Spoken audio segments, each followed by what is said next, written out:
नमस्कार, media 24 news के सभी दर्शकों का हार्दिक स्वागत है। आज फिर हम आपसे मिल रहे हैं साहित्य कैफ़े के विशेष कार्यक्रम, जिसमें हम बात करेंगे शहीद भगत सिंह के विषय में। आइए हम अब अपने अतिथियों का स्वागत करते हैं। सबसे पहले मैं स्वागत करूंगा रौनक चावला जी, बेमे तरह से हमारे बीच उपस्थित हुए हैं। हमारे साथ हैं रिक्की बिंदास, रायपुर से ही हैं, मैं आपका भी बहुत बहुत स्वागत करता हूं। अनुराग तिवारी जी हमारे साथ आज हैं, जो भगत सिंह पर कविता सुनाएंगे। मैं आपका भी साहित्य कैफ़े के कार्यक्रम में बहुत बहुत स्वागत करता हूं। कि भारत माता का सपूत, भारत माता का सपूत आज़ादी का दीवाना था, हंसकर झूल गया फांसी पर भगत सिंह मस्ताना था। हमने बचपन से कविता पढ़ी है, बचपन से हमने सीखा है कि कैसे देशभक्ति का जुनून पाला जाता है। आइए इस क्रम को आगे बढ़ाते हुए, इस विशेष कार्यक्रम को आगे बढ़ाते हुए, मैं उस कवि को आमंत्रित करना चाहता हूं जिसका नाम होता है रिक्की बिंदास। मैं चाहता हूं कि एक बार आए और हमारे दर्शकों को भगत सिंह पर कविता सुनाए। रिक्की बिंदास जी। बहुत बहुत धन्यवाद मनोज शुक्ला जी। मैं भूमिका ज़्यादा ना बांधते हुए सीधा सीधा अपनी बात पर आता हूँ कि जब भगत सिंह जी को आखिरी टाइम में वकील उनसे जेल में मिलने आया, मैं अपनी शुरुआत यहीं से करना चाहता हूँ आज की। जब वकील जेल में उनसे मिलने आया कि भगत सिंह जी से कि एक माफ़ीनामे पर एक हस्ताक्षर कर दीजिए, आपकी जान बख्श दी जाएगी। माफ़ीनामे में ये लिखा है कि मैंने जो किया मुझसे गलती हुई, मैं ब्रिटिश सरकार से इसके लिए माफ़ी मांगता हूँ, तो आपकी जो माफ़ी की सज़ा है वो माफ़ कर दी जाएगी। तो भगत सिंह जी ने जवाब दिया कि मैंने जो किया है अपनी मातृभूमि के लिए किया है और मुझे फांसी की सज़ा मंजूर है। तब मैंने लिखा कि सर कटाना सीखा था, सर कटाना सीखा था मगर सर झुकाना नहीं सीखा। सर कटाना सीखा था मगर सर झुकाना नहीं सीखा, और अध्ययन किया मैंने जितना भी, मुझे ऐसा दीवाना नहीं दिखा, और चढ़ गए हंसते हंसते फांसी पर माफीनामा नहीं लिखा, पर माफीनामा नहीं लिखा, पर माफीनामा नहीं लिखा। ऐसे विचार थे भगत सिंह जी के। भगत सिंह दोस्तों हंसते हंसते फांसी पर चढ़ गए। कभी मैं ये सोचता हूँ कि भगत सिंह क्यों हंसते हंसते फांसी पर चढ़ गए, तो मेरा ये सोचना है कि शायद उन्होंने ये सोचा होगा कि ये सोच रहा हूँ बैठे बैठे, ये भगत सिंह कह रहे हैं कि ये सोच रहा हूँ बैठे बैठे कि मेरी मौत से कैसे देश को फायदा हो। ये भगत सिंह कहते हैं कि ये सोच रहा हूं बैठे बैठे कि मेरी मौत से कैसे देश को फायदा हो। अगर चढ़ता हूं हंसते हंसते फांसी पर, तो हर मां चाहेगी कोख से उसके भगत सिंह पैदा हो, हर मां चाहेगी कोख से उसके भगत सिंह पैदा हो। और जब दोस्तों भगत सिंह जी को कोर्ट में जज ने फांसी की सजा सुनाई, तो लोग कहते हैं कि भगत सिंह जोर जोर से हंसने लगे, बहुत जोर जोर से हंस रहे थे। तो इस पर जज को गुस्सा आ गया। एक स्वाभाविक सी बात है, जज को गुस्सा आना भी था। जज को गुस्सा आ गया और वो बोलने लगा कि अरे मूर्ख, मैंने तुझे फांसी की सज़ा सुनाई है और तू जोर जोर से हंस रहा है। तो भगत सिंह जी ने उनको जवाब दिया कि अरे अंग्रेजों, तुम्हें सजा देना भी नहीं आया। अरे अंग्रेजों, तुम्हें सजा देना भी नहीं आया। ये क्या तुमने चट फांसी पट मौत का फैसला सुनाया, मतलब आसान सी मौत। ये क्या तुमने चट फांसी पट मौत का फैसला सुनाया। अरे सजा देनी है तो अपनी सेना को बुलाकर हमें बीच में खड़ा कर दो और मार मार के गोलियां हमारे सीने को छलनी कर दो। हम अपनी मातृभूमि के लिए हंसते हंसते मर मिट सकते हैं, हम अपनी मातृभूमि के लिए हंसते हंसते मर मिट सकते हैं, और अगर चढ़ाओगे हमें तुम यूं फांसी पर, तो हम इसे हिंदुस्तान के क्रांतिकारियों की तौहीन समझते हैं। अच्छा है। ऐसे विचार थे भगत सिंह जी के। पर ऐसे विचार होने के बाद भी दुर्भाग्य का विषय ये है कि उनको आज तक शहीद का दर्जा नहीं मिला। शहीद आप और हम कहते हैं आसान सी भाषा में, पर उनको आज तक सरकार ने शहीद का दर्जा नहीं दिया। एक अंत में एक पंक्तियां मैं बोलना चाहता हूं कि इस मुल्क ने किया था ना जो कभी, किया ना था जो कभी, इस मुल्क ने वो भी कर रहा होता। किया ना था जो कभी, ये मुल्क वो भी कर रहा होता। हर जाति हर धर्म तीन तीन मर रहा होता। गर चढ़ा ना होता भगत सिंह हंसते हंसते फांसी पे, ये मुल्क आज भी अंग्रेजों की गुलामी कर रहा होता। ये मुल्क आज भी अंग्रेजों की गुलामी कर रहा होता। जय हिंद। वाह, बहुत बढ़िया कविता रिक्की बिंदास ने पढ़ी कि सचमुच में अगर भगत सिंह फांसी पर नहीं चढ़ते, हमारे वीर सैनिक, वीर जो जवान थे अंग्रेज़ों से मुकाबला नहीं करते तो हम सच में आज भी गुलाम होते।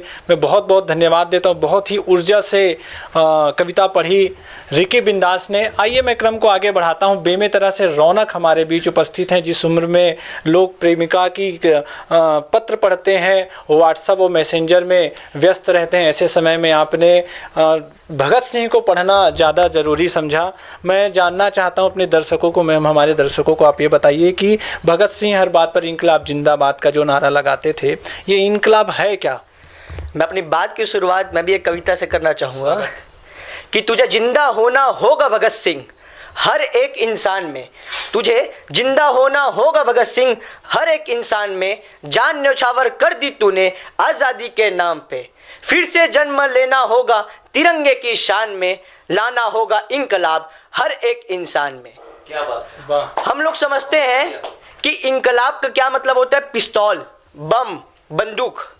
मैं भगत सिंह जी की भाषा में कहूँगा, जो मैंने संज्ञान किया है, भगत सिंह जी के बारे में बुक पढ़ी है, उनके द्वारा ये लिखा गया है कि इनकलाब का ये मतलब नहीं होता, पिस्तौल मतलब नहीं होता, बम मतलब नहीं होता। इनकलाब का मतलब होता है क्रांतिकारी विचार, इनकलाब का मतलब होता है बदलाव, हम सब में बदलाव। लोग इनकलाब को गलत मतलब समझते हैं, ये हमको ये भावना बदलनी चाहिए। और इनकलाब जिंदाबाद, इसका ये मतलब है कि आज इनकलाब हर एक इंसान में ज़रूरी है। हम सोचते हैं कि भगत सिंह हमारे घर पैदा हमारे माँ बाप क्या सोचते हैं कि देशभक्त पैदा हो तो दूसरे के पड़ोसियों के घर में पैदा हो, लेकिन हमारे घर में पैदा मत हो। भगत सिंह पैदा हो तो पड़ोसियों के घर में पैदा हो, लेकिन हमारे घर में पैदा ना हो। क्यों हर माँ बाप चाहते हैं कि हमारा बेटा डॉक्टर बने, इंजीनियर बने? क्यों कोई माँ बाप नहीं चाहता कि हमारा बेटा देशभक्त बने? इसका बहुत बड़ा कारण है। इसलिए भगत सिंह, एक अकेला भगत सिंह अब काम नहीं आएगा, लेकिन हर एक इंसान में अब इनकलाब लाना पड़ेगा। हर एक इंसान में एक भगत सिंह को जिंदा करना पड़ेगा, तब जाके हमारा देश बदलेगा और हमारे देश की सोच बदलेगी, हमारे देश का विचार बदलेगा। बहुत बढ़िया, सचमुच में बहुत बढ़िया। आज की युवा पीढ़ी हनी सिंह को ज़्यादा पसंद कर रही है भगत सिंह के कंपेयर में। क्या बात है। मैं एक और प्रश्न आपसे पूछना चाहता हूँ। जो बम कांड हुआ था, भगत सिंह ने जो असेंबली में बम फोड़ा था, उस विषय में आप हमारे दर्शकों को बताइए। देखिए, ये एक कथित बयान है कि सभी जानते हैं कि सभी भगत सिंह जी के बारे में सब जानते हैं कि पिस्तौल क्या है, बम कांड हुआ, ये सब जानते हैं बच्चों। लेकिन बम कांड में क्या, एक बम फोड़ा गया असेंबली पे। आप सभी जानते हैं कि असेंबली में किसी को वो नहीं, एक धमाका करने के लिए, कि भगत सिंह जी ने कहा था कि भैरों को सुनाने के लिए आवाज़ जोरों से होनी चाहिए, हमको किसी को मारना नहीं है। क्योंकि वो पहले ही स्कॉट को मारने गए थे और सैंडर्स को मार के आ गए थे, और उनका वो बहुत पछतावा किए थे। किस चीज़ का पछतावा? कि हम एक अंग्रेज को मार के आज़ादी नहीं प्राप्त कर सकते, हमको सभी के अंदर एक क्रांति की भावना पैदा करनी पड़ेगी, तब जाके हमारा देश आज़ाद होगा। तो वो बम कांड में वहाँ असेंबली के बीच में खाली जगह में बम फेंका गया, और जब उन्हें हाई कोर्ट सेशन और एक हाई कोर्ट में और एक सेशन कोर्ट में लाया गया, तो उनका बयान था जो बम बनाने की रेसिपी थी। और सभी जानते हैं कि बम कैसे बनाया जाता है। तो वहाँ सभी पत्रकार बंधु सभी वहाँ पर मौजूद थे, और बम बनाने की जो विधिवत कैसे बम बनाया जाता है सेशन कोर्ट में बयान हुआ, और वहाँ बम बनाने की रेसिपी बताई गई। अगले दिन सारे पत्रकार में पूरी दुनिया ने देखा कि बम कैसा बनाया जाता है। उनके द्वारा ये मैसेज दिया गया कि हर भारतीय को इनकलाब लाना है। अगर हम बम उठाना पड़े, पिस्तौल उठाना पड़े, तो हम पिस्तौल भी उठाएंगे। हम भारतीय किसी से कमज़ोर नहीं है, अब हम लड़ना सीखेंगे। सचमुच में वो हम लोगों ने भी पढ़ा कि कैसे असेंबली में बम बनाने का तरीका, पूरे देश को एक साथ बढ़ाने का जो हुनर और जो तरीका अपनाया भगत सिंह में, सचमुच में काबिले तारीफ़ था। आइए हम कविता की ओर फिर से बढ़ते हैं। अनुराग तिवारी जी हमारे बीच उपस्थित हैं। वे भी कुछ भगत सिंह के ऊपर पढ़ना चाहते हैं, देशभक्ति के ऊपर पढ़ना चाहते हैं, हमारे भारत माता के ऊपर कुछ कविता पढ़ना चाहते हैं। मैं उन्हें सादर आमंत्रित करता हूँ। अनुराग तिवारी जी। आप सभी को जय हिंद। सबसे पहले तो इनकलाब की बात हुई है, तो भगत सिंह जी ने कुछ पंक्तियाँ लिखी थी इनकलाब पर ही के, लिख रहा हूँ मैं आगाज़, लिख रहा हूँ मैं अंजाम, जिसका कल आगाज़ आएगा, मेरे लहू का हर एक कतला इनकलाब राएगा। मैं रहूँ या ना रहूँ, मेरा ये वादा है तुझसे, मेरे बाद वतन पर मरने वालों का सलाम आएगा। तो ये लाइनें इनकलाब को जस्टिफाई करती हैं कि इनकलाब का मतलब केवल और केवल पिस्तौल और बंदूकें नहीं थी। इनकलाब का मकसद केवल और केवल हर घर से भगत सिंह को पैदा करना था। तो इनकलाब से ही शुरुआत करता हूँ कुछ पंक्तियाँ। इनकलाब का सैलाब था वो बन के आया, इनकलाब का सैलाब था वो बन के आया, माँ भारती का पूत तख्त गोरों का हिलाया। हाँ। इनकलाब का सैलाब था वो बन के आया, माँ भारती का पूत तख्त गोरों का हिलाया। उठा पटक बहुत की, उठा पटक बहुत की, आंधी विद्रोह की जगाया। उठा पटक बहुत की, आंधी द्रोह की जगाया। असेंबली में कर धमाका देश को जगाया। असेंबली में कर धमाका देश को जगाया। उठाया बेड़ा एक अलग स्वाधीनता के काम को, काटने को बेड़ियां पड़ी जो भारती के पांव को। उठाया बेड़ा एक अलग, उठाया बेड़ा एक अलग स्वाधीनता के काम को, काटने को बेड़ियां पड़ी जो भारती के पांव को। उम्र युवा थी मगर विचार क्रांतिकारी थे, अंग्रेजों की सेना पे पड़े वो भारी थे। राजगुरु सुखदेव थे भगत की कोली में, राजगुरु सुखदेव थे भगत की कोली में। सीना चीरे जो वीरों का ना दम किसी भी गोली में, सीना चीरे किसी वीर का ना दम किसी भी गोली में। और अंतिम बंदे के कल कर बुलंद जोश को होश भी संभाला था। केवल जोश का काम नहीं था ये, कर बुलंद जोश को होश भी संभाला था। क्रांतिकारी वीर भगत माँ भारत का मतवाला था, माँ भारत का मतवाला था। तो इन्हीं पंक्तियों के साथ भगत सिंह पर चर्चा हो रही आज मीडिया 24 न्यूज़ पर। रौनक चावला जी हमारे बीच उपस्थित हैं बेमेतरा से।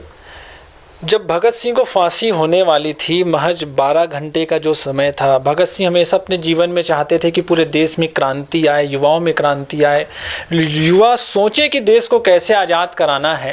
तो वो जो 12 घंटे थे बहुत महत्वपूर्ण थे देश के लिए, हमारे भारत के लिए। तो मैं चाहता हूँ कि आप उस पर प्रकाश डालें कि वो 12 घंटे कैसे ज़रूरी हो गए, कितने इम्पोर्टेंट थे हमारे देश के लिए। पहले तो मैं ये बताना चाहूँगा कि आपने जैसे बोला कि क्रांति लाना चाहते हैं, देखिए उस समय मरने वाली संख्या बहुत थी। सब लोग देश के लिए मरना चाहते थे, मिटना चाहते थे, लेकिन अपने मौत को डिज़ाइन करके मरना, ये बहुत बड़ी बात थी कि भगत सिंह जी ने अपनी मौत को डिज़ाइन करके शहीद हुए। तो जो उनके आखिरी 12 घंटे थे वो मैं आपके सामने रखना चाहूँगा कि जेल में जब वकील आते हैं तो भगत सिंह जी पहले सवाल पूछते हैं कि वकील साहब आप मेरी किताब लेके आए हैं क्या? तो वकील साहब का जवाब आता है हाँ मैंने लेके आई है। तो उन्होंने दीजिए बोला। तो वो 2-3 ही घंटे महज वो बुक पढ़ पाते हैं, वो किताब पढ़ पाते हैं। तो जेलर साहब आते हैं जेल के और उन्हें कहते हैं कि आपका फांसी का जो समय है वो कम कर दिया गया है और आपको पूर्व में ही फांसी दी जाएगी, आप चलिए। भगत सिंह जी जो थे, मतलब हम बोल सकते हैं कि पूर्व में फांसी दिया जाता। तो उन्होंने जेलर से पूछा कि मैं तो अभी किताब की एक अध्याय भी नहीं पढ़ा हूँ और आप मुझे फांसी देने के लिए बात कर रहे हैं, तो मुझे एक अध्याय पढ़ने दीजिए, बुक पढ़ने दीजिए, उसके बाद चलते हैं। लेकिन नहीं, जेलर साहब बोले करके आपको फांसी की सज़ा अभी सुनाई गई है, आपको फांसी अभी दी जाएगी। तो ठीक है, उन्होंने पन्ना मोड़ा बुक का और वो फांसी के लिए निकल पड़े। और जब उन्हें फांसी दी जा रही थी, हमारे रोंगटे खड़े हो जाएंगे कि बोलते हैं कि उन्हें जब फांसी दी जा रही थी तो जो फांसी दे रहे थे तो उनके कान में आके बोलते हैं कि आप अपने आप भगवान को याद कर लो। और भगत सिंह जी का शब्द था कि मैंने जिंदगी भर भगवान का नाम नहीं लिया और अब भगवान का नाम लेता हूं तो एक कायर कहलाऊंगा, तो मैं भगवान का नाम नहीं लूंगा। ये उन्होंने कहा था, ये उनका शब्द था। और उन्हें फांसी दे दी जाती है और 7 मिनट तक के उनको फांसी में लटकाया जाता है। 7 मिनट बाद जब डॉक्टर द्वारा मृत घोषित किया जाता है तो ये बहुत बड़ा हमारे देश के लिए सबक है कि उनके लाश को आरों से टुकड़ों में काटा गया। अब सोचिए, एक इंसान की लाशों को टुकड़ों में काटा गया। हमारे देश में इतने बलिदान हुए हैं कि हमारे जो मतलब क्रांतिकारी की लाशों को टुकड़ों में काटा गया, बोरों में भर भर के। फिरोजपुर की रोड थी, मेरे ध्यान है कि पीछे से फिरोजपुर की रोड थी, लाहौर का जेल था। उनके लाशों को दीवार तोड़ा गया, उनके जिप्सी में लाशों को भरा गया और उसके बाद उनको सतलज नदी के किनारे फेंक दिया गया और गाड़ी से डीजल निकाल के, उनके बाद डीजल भी इतना, गाड़ी से डीजल निकाल कर उसको जलाने की कोशिश की गई। तो उनके ग्रामीण लोगों ने उनको देखा और उनकी तरफ भागे तो उनके जो लाश के कुछ टुकड़े थे जो नदी में गिर चुके थे, तो उन्हें गोताखोरों के द्वारा निकाला गया। उसके बाद उनके कुछ टुकड़ों में, मतलब ये इतनी अनहोनी बात है, सोचिए वो लाश के पूरे टुकड़े मिले भी नहीं होंगे, वो लाश के कई टुकड़ों में उनका अंतिम संस्कार कर दिया गया। आप सोच सकते हैं, ऐसे हमारे वीर महाक्रांतिकारी शहीद आजम भगत सिंह जी, राजगुरु जी, सुखदेव जी, ऐसे हमारे जो क्रांतिकारी हैं, हमारे देश के लिए जो शहीद हुए, वो ऐसे क्रांतिकारी है। और हमारे देश को भी ये समझना चाहिए कि हर एक युवाओं को शहीद भगत सिंह जी के बारे में पढ़ना चाहिए, हर एक बच्चे को बच्चे को भगत सिंह जी के बारे में पढ़ना चाहिए, और एक हर माँ बाप को संस्कार देना चाहिए कि बच्चों को देशभक्ति के बारे में बताया जाए, देशभक्ति के बारे में पढ़ाया जाए, भगत सिंह जी के बारे में पढ़ाया जाए बुक में। इतना ही। सचमुच में हमें पढ़ना चाहिए, हमारे वीर बलिदानों की कहानियों को पढ़ना चाहिए। हमें तो यही पढ़ाया गया कि आज़ादी चरखा चलाने से मिल गई, लेकिन चरखा चलाने से आज़ादी नहीं मिली। जब भगत सिंह असेंबली में बम फोड़ते हैं तब हमें उससे आज़ादी मिलती है। मैं रिकी बिंदास को इसी घटना को जिन्होंने कविता का रूप देकर हमारे सामने प्रस्तुत करेंगे। रिकी बिंदास जी। धन्यवाद मनोज भैया, बहुत विस्तार में रौनक जी ने जानकारी दी। उस पर ही मैंने जो जिस प्रकार से हुए उनके आखिरी 12 घंटे आप लोगों ने अभी सुने, उस पर ही कविता है कि बोले अधिकारी लिखो माफ़ीनामा, बोले अधिकारी लिखो माफ़ीनामा करो दस्तखत, बोले अधिकारी लिखो माफ़ीनामा करो दस्तखत के माफ़ कर देंगे तुम तीनों बंदों को। वो थे तेज तर्रार किया इनकार के खुद डाला गले में चूम के फांसी के फंदों को। फिर हिला खटका और लगा झटका और दिया लटका तीनों को। फिर हिला खटका लगा झटका दिया लटका फिर तीनों को। अब 100% होगी बगावत पूरे देश में था मालूम उन फिरंगी कमीनों को, क्योंकि उनकी ब्रिटिश शासन की उनकी जो एजेंसियां थी पूरे देश में काम करती थी, उन्होंने उनको ये सूचना दी थी कि जिस दिन आप भगत सिंह जी को फांसी पर लटकाओगे उस दिन पूरा देश एक साथ विद्रोह करेगा। फिर हिला खटका लगा झटका दिया लटका फिर तीनों को। अब 100% होगी बगावत पूरे देश में था मालूम उन फिरंगी कमीनों को। वो भारत माँ के सपूत, वो भारत माँ के सपूत पर मिले ना सबूत, वो भारत माँ के सपूत पर मिले ना सबूत के साफ सुकड़े कर डाले। हाथों से खींचे लाशों को लिटा नीचे के मिनटों में टुकड़े टुकड़े कर डाले। चला जहां ये खूनी खेल थी वो लाहौर सेंट्रल जेल। फिर पिछली दीवार तोड़ी जल्दी से वहीं समीप खड़ी थी जीप। टुकड़ों को किया फिर लोड जल्दी से। था धड़ से अलग सर, काट कर अलग कर दिया था सब। था धड़ से अलग सर था फिर भी उनको डर।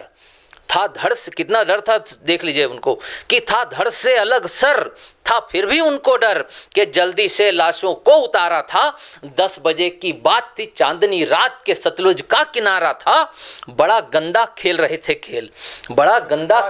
थे खेल कि गाड़ी से निकाल के तेल कि बस लाशों पर ही डाला था। 2-4 लकड़ियों की लगा ढेरी थी बस कुछ पल की ही देरी। जलाने ही वाला था कि पड़ गए कुछ ग्रामीणों के पांव के पल में ही पूरा गांव आ गया था। लाशों को वहीं पर फेंक के भागे ग्रामीणों को देख कि पूरा मातम ही छा गया था। बड़ा काला था वो दिन कि हो गया पूरा देश छिन्न भिन्न कि बड़े मुश्किल से लोगों को संभाला था। आया उनका पूरा परिवार किया फिर उनका अंतिम संस्कार कि वो पवित्र स्थान हुसैनी वाला था। अंत में मैं एक कविता और छोटी सी पढ़ के मैं अपना स्थान ग्रहण करता हूँ कि दोस्तों, भगत सिंह जी, सुखदेव, राजगुरु आज जिस लोक पर भी बैठे होंगे, आज वो अगर इस धरती को देख रहे होंगे, देश को देख रहे होंगे, तो क्या सोचते होंगे, वो मैंने इस कविता में लिखने की कोशिश की है कि कैसे देश आज़ादी की कुर्बानियों को तुम भूल गए, कैसे देश आज़ादी की कुर्बानियों को तुम भूल गए। क्या इसी दिन के लिए भगत, सुखदेव, राजगुरु फांसी पर थे, झूल गए? अरे वर्तमान लगा दिया उन्होंने अपना देश में ताकि हमारा भविष्य ना हो कलेश में। और आज़ाद भारत की तस्वीर कितनी सुंदर देखी होगी उन्होंने। अरे जान की बाजी लगा दी थी देश के लिए जिन्होंने, जान की बाजी लगा दी थी देश के लिए जिन्होंने। अरे देख के ऊपर से धरती को आज भी आ जाते होंगे आवेश में। और भ्रष्टाचार की गंदगी मचा रखी तुमने क्यों देश में। और कण कण में कीटाणु बन घूम रहे हैं राक्षस बाबाओं के भेष में, अरे हमने अपने लहू से इसे सींचा था। क्या कहते होंगे सुनिए कि अरे हमने अपने लहू से इसे सींचा था। चढ़ते वक्त फांसी पे आखिरी बार जब अपनी आंखों को मींचा था, बस उसी वक्त गहरी नींद में हम सो गए। आजाद हिंदुस्तान के सपनों में हम खो गए। बस यही सपना लिए हम फांसी पर चढ़े। आजाद हो देश हमारा, फूले फले और बड़े, बस यही सपना देखा हमने बारंबार कि आज़ादी कितनी सुंदर होगी यार, आज़ादी कितनी सुंदर होगी यार। खुश है दिल हमारा भले ही नोटों पर गांधी छपते हैं, क्या कहते हैं वो, कि खुश है दिल हमारा भले ही नोटों पर गांधी छपते हैं, मगर हम तो आज भी नौजवानों के दिलों में बसते हैं, हम तो आज भी नौजवानों के दिलों में बसते हैं। हंसते हंसते फांसी पर चढ़ते वक्त आखिरी बार रखी होगी उन्होंने हमसे कई आस, हंसते हंसते फांसी पर चढ़ते वक्त आखिरी बार रखी होगी उन्होंने हमसे कई आस। न्यूज़ 24 में कहता है आज ये रिक्की बिंदास, आवाज उठाता हूं आज मैं यहीं से, अगर सुन रहे हैं वो भ्रष्ट नेता मेरी आवाज कहीं से, कि अगर तुम जैसे कुछ मुट्ठी भर गद्दार ना होते, अगर तुम जैसे कुछ मुट्ठी भर गद्दार ना होते तो देश बर्बाद ना होता, धर्म के नाम पर कोई दंगा फसाद ना होता, और अपने मतलब के लिए देश को लूट लूट के खाने वालों हो जाते अगर वो भी मतलबी, तो देश आजाद ना होता, देश आजाद ना होता, देश आजाद ना होता। जिंदाबाद। वाह। पर आज दुर्भाग्य का विषय वही आ गया कि उनको आज तक शहीद का दर्जा नहीं मिला। अंत में कि मैंने जब से पढ़ा है भगत सिंह की बातों को, मैंने जब से पढ़ा है भगत सिंह की बातों को, मुझे नींद नहीं आती आजकल रातों को, और मेरे सिर है उनके एहसानों का कर्जा, और मैं जानना चाहता हूं क्यों नहीं मिला भगत सिंह को शहीद का दर्जा, क्यों नहीं मिला भगत सिंह को शहीद का दर्जा। जय हिंद। बहुत ही कमाल का आपने काव्य पाठ किया रिक्की बिंदास, में बहुत बहुत बधाई देता हूं आपको। भगत सिंह को जो आपने जिया है, भगत सिंह को आपने लिखा है, बहुत अच्छा। और हम सब साहित्यकार, हम सब कवि, मीडिया 24 न्यूज़, हम सभी दर्शक सरकार से यही गुहार लगाएंगे कि अब वो वक्त आ गया है जब देश में परिवर्तन हो रहा है, धारा 370 हटाई जा रही है, जम्मू कश्मीर में तिरंगा लहराया जा रहा है। ऐसे समय में अगर भगत सिंह को शहीद का दर्जा भी दिया जाए तो हमारे पूरे देश के लिए गौरव की बात होगी। मैं दो पंक्तियां मुझे याद आती है भगत सिंह जी की। सीने में जुनूं, आंखों में देशभक्ति की चमक रखता हूं। भगत सिंह जी कहते थे युवाओं से कि सीने में जुनूं, आंखों में देशभक्ति की चमक रखता हूं, दुश्मनों की सांसें थम जाएं, आवाज में वो मैं धमक रखता हूं। ऐसे ही आवाज में धमक रखने वाले युवा अनुराग तिवारी हमारे बीच उपस्थित हैं। मैं उन्हें सादर आमंत्रित करता हूं कि वे आएं और मीडिया 24 न्यूज़ के दर्शकों को उस धमक वाली आवाज में कुछ बढ़िया सा सुनाएं। तो सबसे पहले तो मीडिया 24 की इस मुहिम को मैं धन्यवाद कहूँगा। क्योंकि भैया भगत सिंह जी के बारे में जानना बहुत ज़रूरी हो जाता है। जैसा कि अभी आप लोगों ने बातें सुनी होंगी, कितना खुन्नस था अंग्रेज़ों को, आखिर ऐसा इम्पैक्ट तो उन्होंने डाला होगा ना। तो भगत सिंह जी के जीवन पर ही आधारित कुछ पंक्तियां आप सभी के समक्ष प्रस्तुत करता हूं। करतार सिंह से हो प्रेरित, करतार सिंह से हो प्रेरित, भगत वीर सरदार चला, मातृभूमि पर मरने को छोड़ परे परिवार चला, छोड़ परे परिवार चला। जुड़ आजाद की सेना से, जुड़ आजाद की सेना से, करने वो बड़ा एक काम चला, देकर हुंकारे ऊंचे, गुंजा इनकलाब नारा दिया, गुंजा इनकलाब नारा दिया। और भर आजादी का प्रण सीने, कर जीवन देश के नाम गया, जला अलख विद्रोह की सब में, शासन अंग्रेजी हिला गया, शासन अंग्रेजी हिला गया। और दे कर ताव मूछ पर अपनी, दे गहरे उनको घाव गया, बीच गगर जो फंसी हुई थी, क्रांति की तार वो नाव गया, क्रांति की तार वो नाव गया। और देखिएगा कि अंग्रेजों का क्या हाल था कि छक्का छक्का कर खूब उन्हें पसीने उनके छुड़ा गया, छक्का छक्का कर खूब उन्हें पसीने उनके छुड़ा गया। सुप्त ज्वाला को देशभक्ति की लोगों में पुनः जगा गया, लोगों में पुनः जगा गया। तो ये पंक्तियां हमें जानना बहुत जरूरी है। और ऐसा है कि चूम के फांसी के फंदे को हंसते हंसते वो झूल गया, सुप्त ज्वाला को देशभक्ति की जन जन में पुनः जगा गया, जन जन में पुनः जगा गया। तो एक बार आप सभी मेरे साथ कहेंगे कि भगत सिंह सरदार की जय, इनकलाब जिंदाबाद, भारत माता की जय। धन्यवाद सर। बहुत बहुत धन्यवाद।